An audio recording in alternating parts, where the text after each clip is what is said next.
গতকাল রাত বাড়ার সাথে সাথে গোটা কলকাতা শহর জেগে উঠেছিল মোমবাতি আর প্রদীপের আলোয়।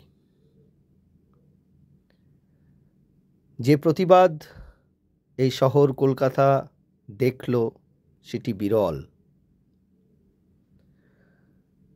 কলকাতার ভিক্টোরিয়া থেকে শ্যামবাজার থেকে শুরু করে যাদবপুর, বাঘাযতীন,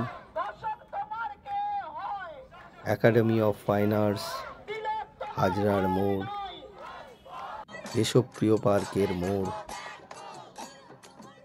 গলি থেকে রাজপথ, সর্বত্রই একটাই ধ্বনি, উই ওয়ান্ট জাস্টিস। আরজি করের যে নির্মম ঘটনা ঘটে গেল দিন 23 আগে, সেই অবহেলার উদ্দেশ্যেই গোটা সমাজ হাতে মোমবাতি নিয়ে বেরিয়ে পড়েছিল রাস্তায় জুনিয়র ডাক্তারদের আহ্বানে। জেগে থাকুক এইভাবেই প্রতিবাদ।